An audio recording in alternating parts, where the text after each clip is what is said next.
Welcome back to my new vlog. Rekha Gogia vlog में आपका बहुत बहुत स्वागत है।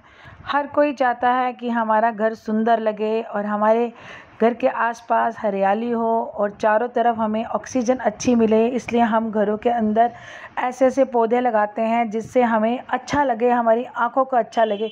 लेकिन कभी कभी ऐसा हो जाता है कि कुछ पौधे हम ऐसे लगा लेते हैं जिससे हमारे घर में नेगेटिविटी आती है, पॉजिटिविटी नहीं आती, नेगेटिविटी आती है, जिससे हमारी चीज़ें दिन ब दिन ख़राब होती जाती हैं। वो कौन से पौधे हैं जिसे लगाने से हमारे घर के अंदर नेगेटिव ऊर्जा आती है और हमारी चीज़ें ख़राब हो जाती हैं, सुख शांति ख़राब हो जाती हैं। तो आज हम बात करेंगे ऐसे पौधों के बारे में।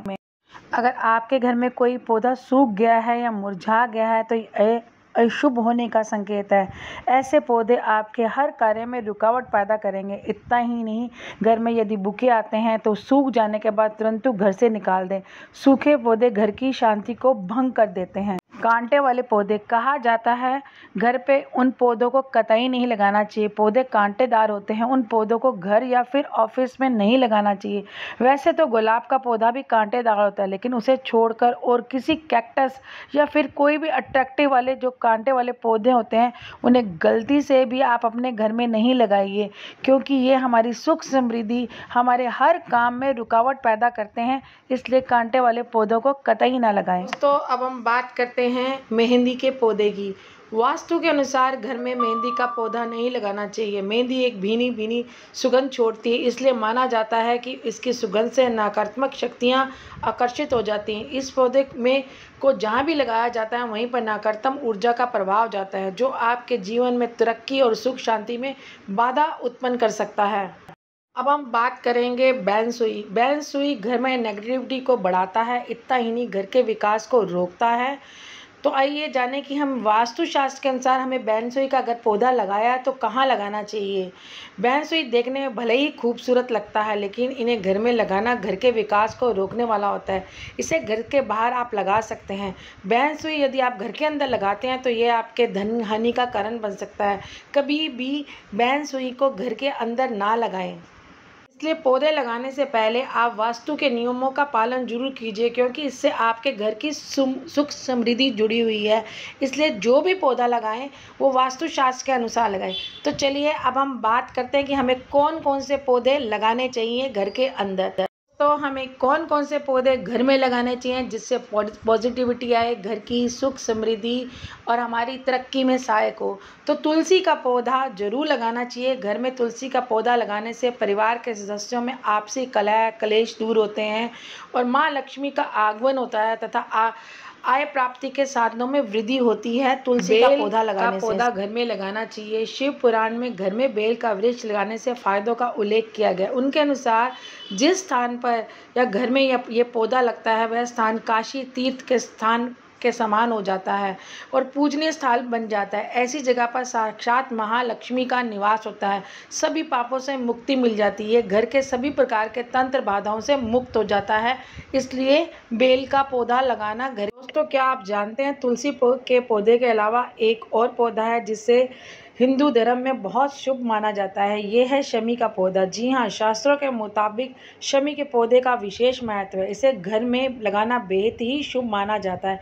कहा जाता है कि शमी का पौधा भगवान शिव का प्रिय है और भगवान शिव पर जल अर्पित करते समय जल में शमी का फूल या पत्ती डालने से भोलेनाथ प्रसन्न हो जाते हैं।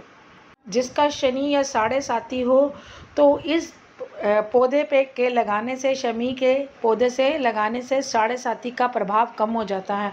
और इसे अगर आप शनि इसके ऊपर दिया जलाते हैं तो आपका शनि और आपका राहु बहुत ज़्यादा स्ट्रोंग होगा शमी का पौधा लगाने से। अब हम बात करेंगे अश्वगंधा की। अश्वगंधा का पौधा कई रोगों में लाभ देता है।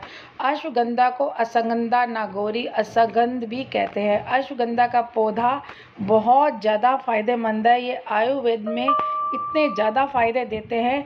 इसके सेवन से शारीरिक मानसिक कमजोरी, जोड़ों का दर्द, थकान, स्ट्रेस, टेंशन आदि रोग ठीक हो जाते हैं। अश्वगंधा के पौधे से जड़ से अश्वगंधा चूर्ण, अश्वगंधा कैप्सूल, अश्वगंधा जूस, कई चीज़ें बनाई जाती है। अब हम बात करेंगे आंवले के पौधे की। ये बहुत पवित्र और शुभ माना जाता है। अगर आप अपने घर में आंवले का पौधा लगाएंगे तो आपके घर में भगवान विष्णु का वास होगा। आंवले का पौधा लगाने से घर में सुख और धन बढ़ता है। जैसे जैसे आंवले का पौधा बढ़ता है आपके घर में सुख समृद्धि आ जाएगी और भगवान विष्णु की कृपा आप पर हमेशा बनी रहेगी। इसलिए इसकी पूजा भी की जाती है क्योंकि विष्णु का वास है और कार्तिक मास में विष्णु जी की पूजा आराधना आंवले के पौधे या आंवले से की जाती है। तो इसका बहुत ज़्यादा महत्व है। ये हमारे घर में पॉजिटिविटी तो लाता ही है और वास्तुशास्त्र के अनुसार आंवला बहुत ही फ़ायदेमंद है। ये खाने में भी, और इसकी अगर हम पूजा करती हैं तो विष्णु जी का हमेशा वास और हमारा साथ साथ रहता है। अब हम बात करेंगे अशोक के वृक्ष की। घर का वास्तु दोष दूर करने के लिए अशोक का पेड़ लगाने की सलाह दी जाती है। ऐसा माना जाता है कि जिस घर में अशोक का पेड़ लगता है वहाँ नकारात्मक ऊर्जा का वास नहीं होता। इसलिए घर के बाहर अशोक का पेड़ अवश्य लगाना चाहिए। इनके फूलों का पूजा पाठ में, मांगलिक कार्यों में बहुत ज़्यादा इस्तेमाल किया जाता है। इनके पत्तों का भी इस्तेमाल किया जाता है। कहा जाता है जहाँ अशोक का पेड़ लगा होता है वहाँ सभी कार्य बिना किसी बाधा के पूरे हो जाते हैं। तो अशोक का वृक्ष लगाने के इतने फ़ायदे हैं। तो घर के आसपास की ऊर्जा को पॉजिटिविटी बनाने के लिए अशोक के वृक्ष को ज़रूर लगाना चाहिए। और दोस्तों, अगर आपको मेरी ये वीडियो अच्छी लगे, थोड़ी सी भी अच्छी लगे, तो प्लीज़ लाइक, कमेंट और सब्सक्राइब ज़रूर कीजिए और बेल आइकॉन को दबा दीजिए ताकि मेरी और अच्छी अच्छी वीडियो अगर यही आपको शो हो जाए। Thank you very much. मिलते हैं हम नेक्स्ट ब्लॉग में। तब तक के लिए बाय, टेक केयर।